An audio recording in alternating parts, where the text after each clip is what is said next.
le hei ka kuta hian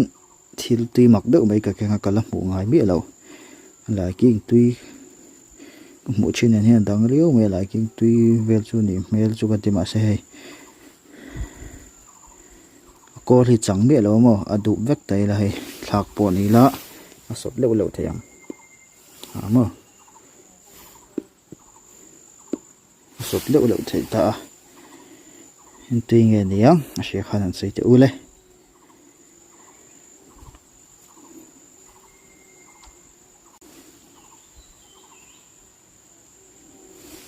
thlak rol chinang sop dal vek mai ni